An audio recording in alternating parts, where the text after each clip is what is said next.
Picture this. You are standing in a brutally slow line at your local coffee shop. Oh, I know that feeling all too well. Right. And to pass the time and maybe speed up your own order, you try to predict exactly what the person in front of you is going to ask for. You're preloading the order in your head. Exactly. If you guess right, you save time, step right up to the register. But if they suddenly order some complicated half-calf oat matcha. With 2 pumps of vanilla? Yeah, exactly. Your whole mental prediction just crumbles, right? And you have to start completely over. Which is actually a perfect analogy for the core bottleneck of large language models. I mean, we all know standard sequential token generation is the primary speed limit for AI right now. One token at a time, it is so slow. Exactly. And while previous work on speculative decoding tried to solve this, it always hit a wall. And that brings us to the mission of today's deep dive. We are unpacking this totally groundbreaking paper on a concept called speculative decoding. SSD for short. Right, SSD. Instead of just doing standard speculative decoding, this method takes it a massive step further. It makes AI up to 5 times faster by actually parallelizing how it thinks. To really appreciate the leap SSD makes, we should quickly frame the flaw in the older speculative decoding methods. Right, the old fix. Yeah. Those older systems used a fast, small draft model to guess a few words ahead, and then a massive target model came in and verified those guesses all at once. Which sounds great in theory. It does, but the glaring issue was that the small draft model just sat there idle. It was literally wasting compute time while it waited for the big target model to finish grading its work. Well, speaking of not sitting idle, before we talk about how SSD fixes that, a quick shout out to Embersoak for sponsoring today's deep dive. If you need help with AI training, automation, or software development. Or if you're trying to uncover where AI agents can actually make the most impact for your business or personal life. Exactly. You definitely want to check out embersilk.com. So back to that idle time. How does this new paper actually solve it? Because pre-computing multiple outcomes sounds like it would require just massive amounts of memory. You'd think so, but that is where the researchers had their big aha moment.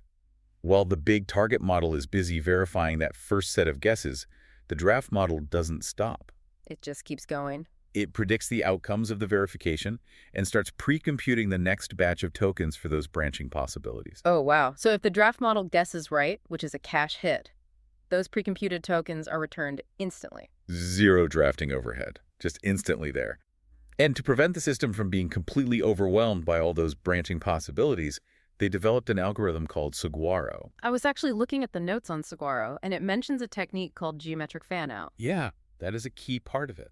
If we bring this back to the coffee shop, instead of guessing every single random drink on the entire menu, is geometric fanout essentially prioritizing, say, the 5 most popular drinks during the morning rush, just so it doesn't waste energy? That is spot on. It strictly calculates and prioritizes the most statistically likely sequence lengths rather than guessing blindly. It saves massive amounts of compute power.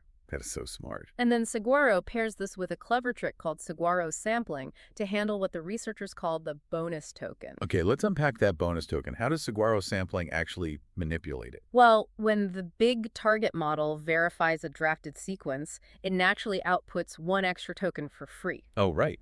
So Saguaro tweaks the underlying math of the draft model so that this free bonus token is mathematically forced to align with the draft's next pre-computed guess. That is incredibly elegant. It essentially chains the sequences together seamlessly. Exactly. It tilts the odds of a cache hit in its own favor. And I see they also built in smart fallbacks. Because at really high batch sizes, guesses naturally have a higher chance to miss. Right. And when that happens, the system automatically switches to an ultra-fast backup speculator to ensure the pipeline never bottlenecks. The results really do speak for themselves. They prove this on massive models like Llama 3 and Quan 3, and SSD runs up to 5 times faster than standard generation. And twice as fast as the previous speculative decoding methods. Which means we are looking at a future with incredibly accessible, high-speed AI tools ready to help humanity solve complex problems. It pushes the boundaries of progress forward in a vastly more efficient way. Having tools that run this efficiently really does open up limitless potential for self-optimizing systems. Which leaves you with a provocative thought to mull over. If AI models can now accurately predict their own verification outcomes to accelerate their thinking, What happens when we use this parallelization to let AI predict and optimize the actual hardware operations it runs on in real time? The capabilities would be absolutely staggering. Truly something to explore on your own. Absolutely. If you enjoyed this deep dive, please subscribe to the Intellectually Curious series. And hey, leave us a 5-star review if you can. It really helps get the word out. Thanks for tuning in.